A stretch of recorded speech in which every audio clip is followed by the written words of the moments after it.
मुख्यमंत्री पुष्कर सिंह धामी का आज हल्द्वानी दौरा। काठ गोदाम डिपो में बस टर्मिनल सहित करोड़ों योजनाओं का करेंगे शिलान्यास और लोकार्पण। सीएम धामी आज करेंगे काठ गोदाम में बनने वाले 6,728 लाख की लागत से बनने वाले बस टर्मिनल का शिलान्यास। परियोजना के लिए जारी हो चुका है बजट। सचिवालय में संपन्न हुई उत्तराखंड निवेश और आधिकारिक आधारित संरचना विकास बोर्ड की बैठक। सीएम धामी ने बोर्ड की अधीन संचालित योजनाओं को तेजी से लाने के निर्देश दिए। हल्द्वानी गौला रोखड़ में 1,493 लाख की लागत से बनाया जाएगा कार्यालय का भवन।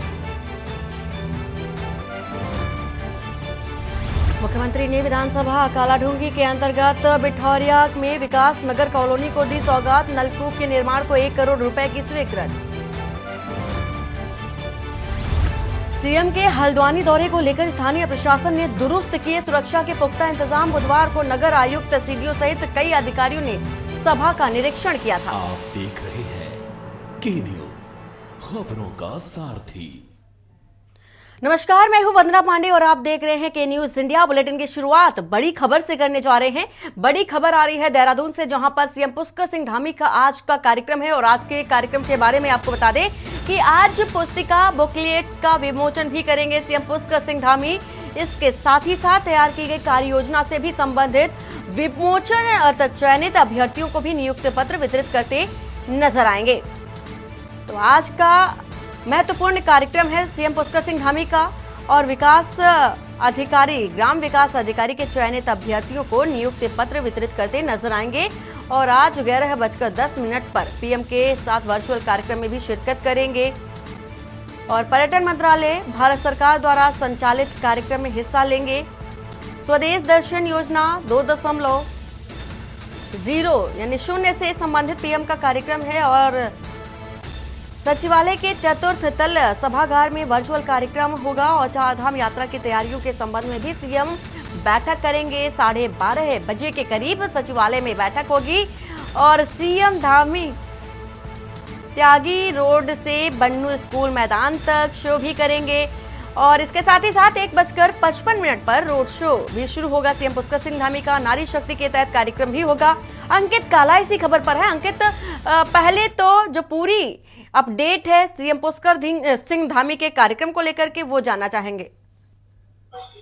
देखिए वंदना, 5 बड़े महत्वपूर्ण कार्यक्रम हैं आज मुख्यमंत्री पुष्कर सिंह धामी के, और काफी व्यस्तम ये कार्यक्रम है। तो मुख्यमंत्री पुष्कर सिंह धामी आज काफी व्यस्त रहने वाले हैं। और सीएम पुष्कर सिंह धामी ने अभी जो विकास पुस्तिका है उसका विमोचन किया है। सरकार चाहती है कि वर्ष 2025 तक उत्तराखंड राज्य एक अग्रणी राज्य के रूप में आगे निकल करके सामने आए। राज्य जो है वो देश के विकास में अपना महत्वपूर्ण योगदान दे। तो इस दिशा में कैसे सरकार आगे बढ़ सकती है, आम जनमानस की क्या भागीदारी है, किन किन क्षेत्रों पर हमें ध्यान देने की जरूरत है, इन सब चीजों को लेकर के तो बुकलेट तैयार की गई है, जिसका विमोचन मुख्यमंत्री पुष्कर सिंह धामी ने किया है। इसके बाद मुख्यमंत्री पुष्कर सिंह धामी जो ग्राम विकास अधिकारी जो चयनित अभ्यर्थी है उनको नियुक्ति पत्र वितरण करेंगे। क्योंकि आप जानते हैं वंदना की मुख्यमंत्री लगातार जो चयनित अभ्यर्थी हैं उनको नियुक्ति पत्र वितरण कर रहे हैं। और आज इसी के तहत मुख्य सेवक सदन में ये कार्यक्रम का आयोजन किया गया है, जहां पर कि सीएम पुष्कर सिंह धामी जो चयनित अभ्यर्थी हैं उनको नियुक्ति पत्र वितरित करेंगे। और निश्चित ही उनसे अपेक्षा करेंगे कि आप पूरी ईमानदारी के साथ अपने जो नई जिम्मेदारी है उसका अनुपालन करें, एक शेड्यूल तैयार करें, और जो जनमानस है उस तक सरकार की योजनाएं पहुंचे। आम जनमानस की अगर कोई परेशानी आती है तो उसका निस्तारण अधिकारी करें। इस तरीके की अपील करते हुए सीएम पुष्कर सिंह धामी नजर आएंगे। बिल्कुल अंकित, और जिस तरह की ये बुकलेट जारी करने जा रहे हैं जिसका विमोचन होना है आज, इस बुकलेट में और क्या कुछ खास है? वंदना, अपना सवाल दोहरा दीजिए। बिल्कुल अंकित, पूरी जानकारी देने के लिए आपका शुक्रिया। तो ये खबर आपको बता रहे हैं इस वक्त की देहरादून से। तो सीएम पुष्कर सिंह धामी का आज का महत्वपूर्ण कार्यक्रम है। बन्नू स्कूल में मैदान में नारी शक्ति कार्यक्रम भी होगा और महोत्सव 2024 का आयोजन भी होगा।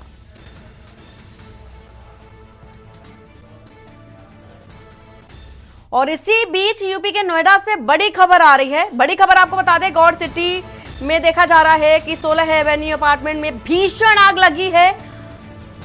नोएडा से आपको ये खबर बता रहे हैं इस वक्त की थाना बिस्र के नोएडा एक्सटेंशन का ये पूरा मामला बताया जा रहा है। पूरी घटना बता रहे हैं आपको। दमकल की कई गाड़ियां मौके पर पहुंच गई हैं और राहत बचाव कार्य भी जारी है। इसके साथ ही साथ ग्रेटर नोएडा से आपको ये बड़ी खबर, गौड़ सिटी 2 में भीषण आग लगी है। तस्वीर आपको दिखा रहे हैं। इसके साथ ही साथ 16 एवेन्यू अपार्टमेंट में भीषण आग लगी है और कई दमकल की गाड़ियां भी मौके पर पहुंच गई हैं। थाना बिस्र के नोएडा एक्सटेंशन का ये मामला बताया जा रहा है और दमकल की कई गाड़ियां मौके पर पहुंच गई हैं। आग बुझाने का कार्य जो है फिलहाल जारी है। भीषण आग लगी है। तस्वीर आपको दिखा रहे हैं। तो ये तस्वीर आपको दिखा रहे हैं ग्रेटर नोएडा से, जहां पर भीषण आग लग गई है और राहत जो बचाव कार्य है वो भी जारी है। दमकल की कई गाड़ियां मौके पर पहुंच चुकी हैं और इसके साथ ही साथ आग कैसे लगी है अभी इसकी जानकारी नहीं मिल पाई है। फिलहाल ये जो तस्वीर है वो आपको दिखा रहे हैं ग्रेटर नोएडा से। ये ताजा तस्वीरें आपको दिखा रहे हैं इस वक्त की ग्रेटर नोएडा से, जहां पर भीषण आग लगी है और ये धू करके जलती हुई आग की तस्वीरें आपको दिखा रहे हैं इस वक्त की ग्रेटर नोएडा से, जहां पर भीषण आग लगी है। गौड़ सिटी में लगी है आग और इसके साथ ही साथ ये तस्वीरें आपको दिखा रहे हैं। आग लगते ही अफरा तफरी का माहौल भी देखा गया। राहत बचाव कार्य फिलहाल जारी है और दमकल की टीम मौके पर पहुंच चुकी है। आग बुझाने का काम कर रही है और सूचना पर भारी पुलिस बल भी मौके पर पहुंच चुका है। ये ताजा तस्वीरें आपको दिखा रहे हैं इस वक्त की ग्रेटर नोएडा से। और मुनेंद्र इसी खबर पर है। मुनेंद्र, आग कैसे लगी और अभी तक की क्या स्थिति है? जी बिल्कुल बताना चाहूंगा, ग्रेटर नोएडा की नोएडा एक्सटेंशन का ये पूरा मामला है। थाना बिस्र के अंतर्गत ये सोसाइटी आती है जिसको गौड़ सिटी 2 बोला जाता है और बहुत घनी आबादी, बहुत सारे अपार्टमेंट गौड़ सिटी 2 के अंदर है। उसी में 16 एवेन्यू के अंदर ये 3rd फ्लोर का फ्लैट है जिसमें की आग लगी है। अभी तक जो कारण है आग के वो सामने नहीं आ पाए हैं, लेकिन जिस तरीके से भीषण आग देखी जा रही है तो माना जा रहा है कि शॉर्ट सर्किट ही आग का मुख्य कारण है। दमकल की गाड़ी यहाँ पे मौजूद है और आज सुबह का ये मामला है तो क्योंकि बहुत घनी आबादी है इस पूरे इलाके में, अगर बात करें तो कम से कम तकरीबन 20 से 25 अपार्टमेंट लगातार हैं और ऐसी कोई भी घटना अगर मान लीजिए यहाँ पे होती है तो बड़ी जनहानि का कारण बन जाती है। तो इसी के चलते अफरा तफरी प्रशासन मौके पे मौजूद है, दमकल की गाड़ियां पहुंच चुकी हैं और राहत बचाव कार्य जारी है। जी मुनेंद्र, जिस अपार्टमेंट में ये आग लगी है वहां पर कितने लोग उस वक्त मौजूद थे? ये बताना चाहूंगा मैं कि इस फ्लैट में बताया जा रहा है कि एक परिवार रहता है, लेकिन पूरी जानकारी क्योंकि अफरा तफरी का पूरा माहौल है, ना कोई सामने अभी बात करने को तैयार है, जानकारी की प्रतीक्षा है।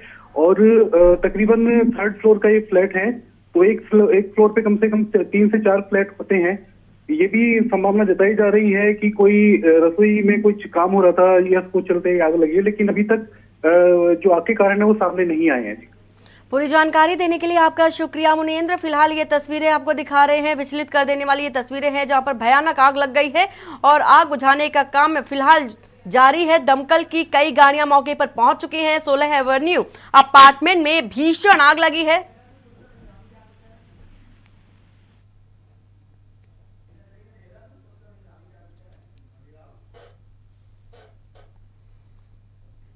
और सीधा चलते हैं देहरादून, जहां पर सीएम पुष्कर सिंह धामी क्या कुछ कह रहे हैं आपको सुना देते हैं।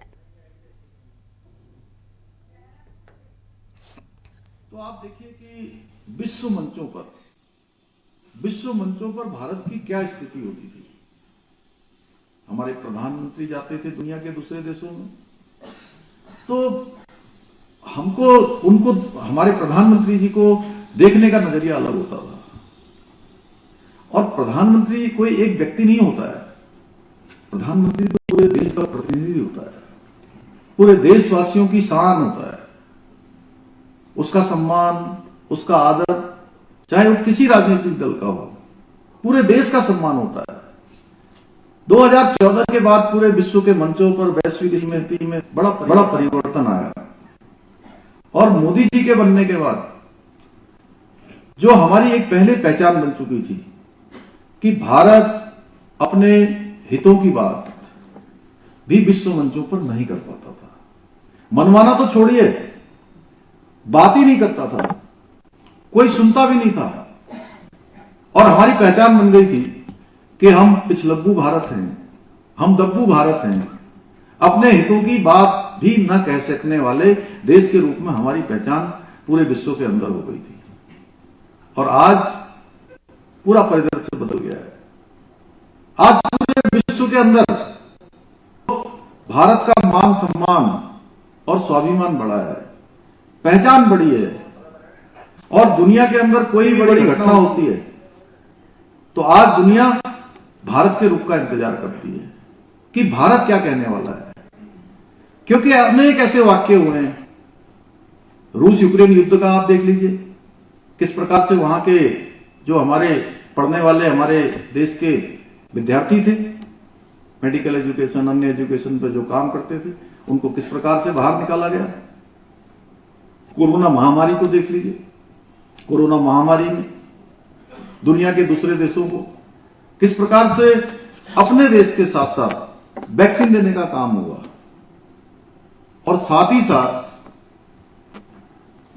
भारत के अंदर भी, जहां लोग सोचते थे कि ये महामारी इस महामारी में भारत दुनिया के लिए एक जिम्मेदारी बन जाएगा, बोझ बन जाएगा। WHO भी ये सोचता था कि इस महामारी में भारत की स्थिति इतनी खराब हो जाएगी। आज पावन पुण्यतिथि है। मैं इस अवसर पर उनकी स्मृतियों को नमन करते हुए प्रदेशवासियों की ओर से उन्हें विनम्र श्रद्धांजलि अर्पित करता हूं।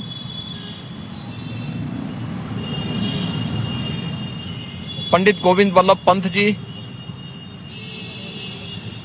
भारत माता के एक महान सपूत थे, महान स्वतंत्रता संग्राम सेनानी थे। गांधी जी के देश की आजादी के लिए समय समय पर चलाए गए आंदोलनों में उन्होंने अग्रणी भूमिका निर्वहन करने के लिए आजादी के आंदोलन में वे कूद पड़े थे।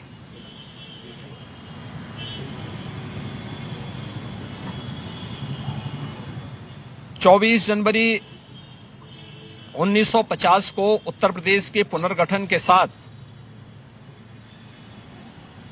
उत्तर प्रदेश के प्रथम मुख्यमंत्री के रूप में उन्होंने उत्तर प्रदेश की व्यवस्था को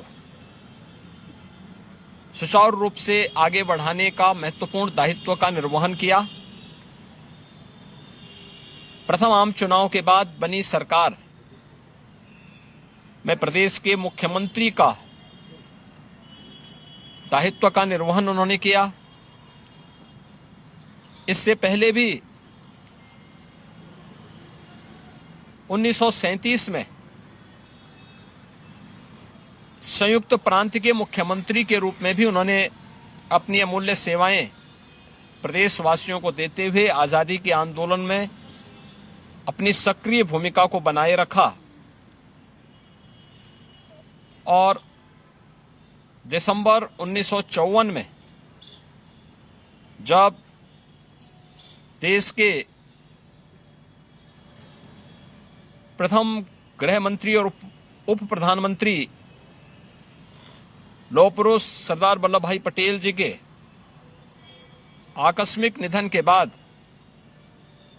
देश के गृह मंत्री के रूप में यह दायित्व भारत माता के इस महान सपूत पंडित गोविंद वल्लभ पंत जी को दिया गया। 1955 से 1961 तक देश के गृह मंत्री के रूप में उन्होंने अपनी अमूल्य सेवाएं देकर के राजभाषा हिंदी को एक सम्मान दिलाने का कार्य किया। देश के प्रति उनकी सेवाओं के लिए 1957 में उन्हें भारत के सर्वोच्च नागरिक सम्मान भारत रत्न से सम्मानित किया गया। पंडित गोविंद वल्लभ पंत जी महान स्वतंत्रता संग्राम सेनानी के साथ ही वह भारत की संविधान सभा के एक महत्वपूर्ण सदस्य के रूप में भी उन्होंने अपनी सेवाएं दी हैं। आज उनकी पावन पुण्यतिथि है। 7 मार्च 1961 को उन्होंने अपनी भौतिक देह का अवसान करते हुए इस लोक से अपनी लीला को समाप्त किया।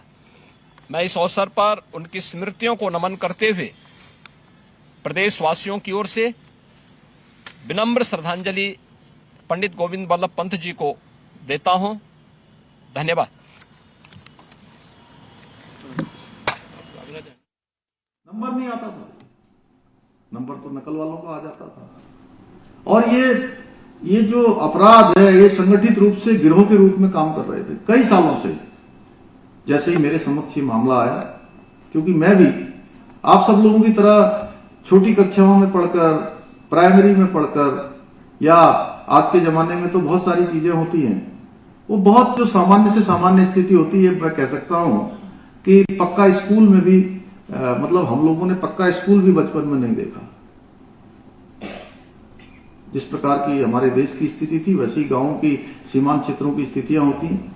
तो मुझे लगा कि एक गरीब माता पिता जो अपने बेटे को, बेटी को पूरे अपने जीवन भर की कमाई लगाकर उनकी तैयारी करवाते हैं, पढ़ाई करवाते हैं, स्कूल भेजते हैं, कॉलेज भेजते हैं, फिर कोई अन्य परीक्षाओं की तैयारियां करवाते हैं, उसके लिए कोई घर का छोटा सब्जी का व्यवसाय करता है, सब्जी बेचता है, कोई दूध बेचता है, कोई छोटी दुकानदारी करता है, कोई मजदूरी करता है, अपना न खाकर भी, अपना न पहनकर भी वो सोचता है कि मेरे बच्चों को मैं अपनी पढ़ाई पूरी करवा लूं, उनके कपड़े बनवा लूं, उनकी फीस दे दूं, उनके रहने की व्यवस्था कर लूं।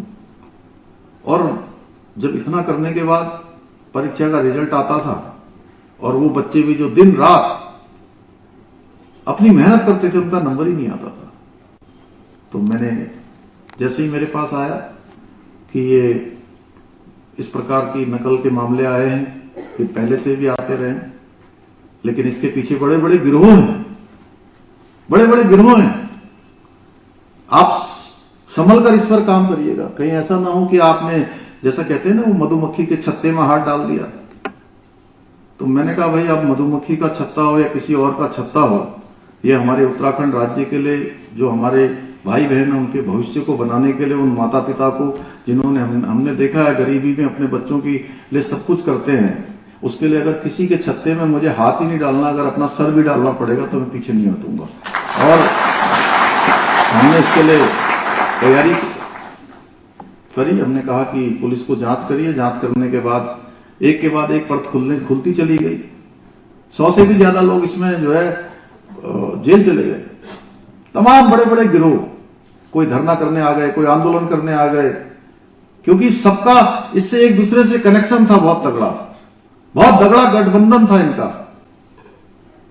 लेकिन आप सबके कारण से, उत्तराखंड की जनता के कारण से हमने इस पर कठोरता से काम किया और हम नकल का अध्यादेश लेकर आए। और उसका परिणाम हुआ कि अब आज जो भी परीक्षार्थी एक परीक्षा में पास होते हैं, वो एक में ही नहीं हो रहे हैं। कई लोग, आप में से भी बहुत सारे लोग होंगे जिनकी कई जगह हुआ होगा, 1 जगह, 2 जगह, 3 जगह भी हो रहा है, 4 जगह भी हो रहा है, 5 जगह भी नंबर आ रहा है। वही खुद असमंजस में कि अब कौन सी में जाए। तो इस प्रकार की स्थिति पैदा हो गई, बड़ा संतोष होता है। तो ऐसे बहुत सारे काम हमने आगे बढ़ाए हैं और भी अन्य क्षेत्रों में भी हम काम कर रहे हैं। हमारा प्रयास है बिल्कुल आने वाले समय में रीढ़ होगा। प्रदेश के अंदर हम गरीब परिवारों को गैस के 3 सिलेंडर साल में निःशुल्क रूप से उपलब्ध करा रहे हैं। हमारा संकल्प था, उसके बाद हमने उसको बनाया है। विशेष रूप से ग्रामीण क्षेत्रों में रहने वाले लोगों की सही मायने में उनकी मदद हो सके, उनका जीवन स्तर ऊपर उठ सके, उसके लिए हम सबको काम करना है। हमारी जो योजनाएं हैं, सरकार की योजनाएं, भारत सरकार की, राज्य सरकार की जो योजनाएं हैं, जन कल्याण की योजनाएं हैं, उनको जन जन तक पहुंचाने में आप सबकी विशेष भूमिका होने वाली है। आप सभी युवा हैं और युवाओं से बहुत अपेक्षा होती है। कहते हैं जिस ओर जवानी चलती है उस ओर जमाना चलता है। तो आप लोग निश्चित रूप से अच्छे तरफ चलेंगे, अच्छी दिशा की ओर जाएंगे। अच्छा चयन आपका हुआ है आप भी लोगों की अच्छाई के लिए काम करेंगे। देश और प्रदेश को विकास की ओर ले जाने में आप सभी के अंदर एक भावना भी है, एक आपका कोमल मन भी है कि आप सबको काम करना है। मैं यहां पर आप सब लोग जितनी एक टकी से, जब राधिका जी बोल रही थी, माननीय गणेश जोशी जी बोल रहे थे, या मैं बोल रहा हूं, तो वास्तव में मुझे लगता है कि अभी आप लोग सेवा में तो आ गए हैं, लेकिन आप लोगों ने अभी ऐसा नहीं माना है कि हम लोग सर्वज्ञ हो गए हैं। आप लोग ऐसा मान रहे हैं कि अभी आप विद्यार्थी हैं।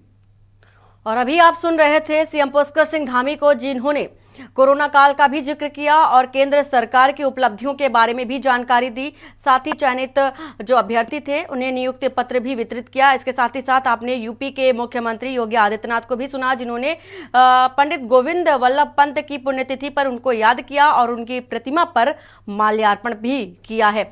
अब बढ़ते हैं खबरों की ओर, जहां पर मुख्य निर्वाचन अधिकारी डॉक्टर BVRC पुरुषोत्तम ने लोकसभा चुनाव के मद्देनजर केंद्रीय एवं राज्य स्तरीय प्रवर्तन एजेंसियों के साथ समन्वय बैठक तैयारियों का जायजा लिया और मुख्य निर्वाचन अधिकारी ने निर्देश दिए हैं कि जिन एजेंसियों को इलेक्शन सीजर मैनेजमेंट सिस्टम में दैनिक कार्रवाई की रिपोर्ट अपलोड करने में कठिनाई आ रही है, उनकी हर ट्रेनिंग कराई जाए। और इसके साथ ही मुख्य निर्वाचन अधिकारी ने सभी एजेंसियों को जब्त की जाने वाली अवैध शराब के मूल्यांकन में एक रूपता लाने के भी निर्देश दिए हैं।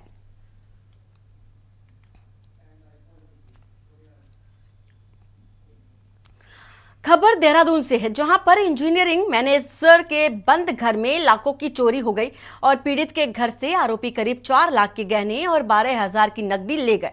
वहीं नेहरू कॉलोनी और पुलिस ने मुकदमा दर्ज कर जांच शुरू कर दी है। पुलिस के अनुसार देहरादून के चकशाह नगर क्षेत्र के मयंक भुगल एक कंपनी में इंजीनियरिंग मैनेजर की नौकरी करते हैं।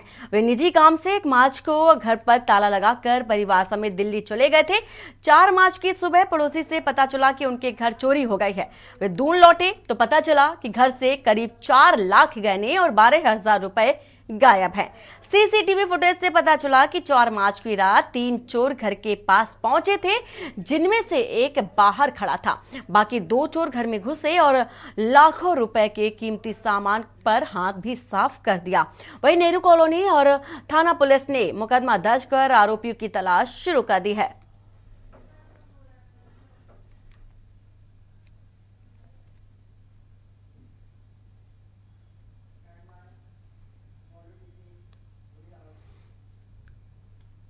दून पुलिस ने माजरा और मोहब्बेवाला स्थित कार के 2 शोरूम में लाखों की चोरी का खुलासा किया है।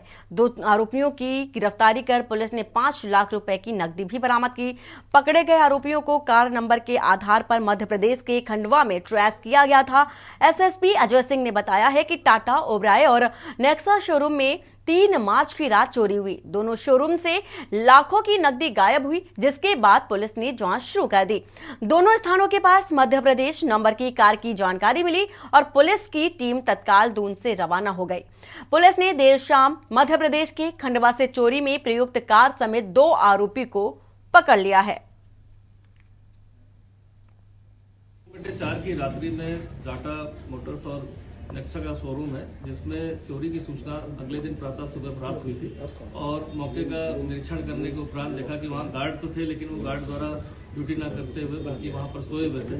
लेकिन वहाँ पर सुबह प्रातः जब और चीज़ों को हमने चेक किया और वहाँ पर एक संदिग्ध गाड़ी की हमें फुटेज मिली थी, उसके आधार पर ये पता चला कि गाड़ी MP में इंदौर के आगे खंडवा की जगह से आई थी। इसके आधार पर तत्काल टीम को इंदौर रवाना किया गया और पुलिस सुराग रस्सी और टोल बैरियर से जानकारी मिलने पर कल देर सायं जो अभियुक्तों 2 अभियुक्तों को खंडवा से गिरफ्तार किया गया, जिनके नाम मेवालाल और नंदराम है। इनसे चोरी का 5 लाख रुपए जो इनके हिस्से में आया था वो बरामद हुआ है और गाड़ी जिससे आए थे उसको लेकर टीम यहाँ पर पहुंच गई, उसको न्यायिक उसमें पेश किया जा रहा है। साथ ही साथ इसमें अन्य 3 लड़कों की बात भी प्रकाश में आई है, जो अन्य थे इस घटना में शामिल थे, जो मध्य प्रदेश इंदौर के आसपास के रहने वाले हैं। उसके लिए पुनः फिर से एक टीम उनकी गिरफ्तारी के लिए भेजी जा रही है।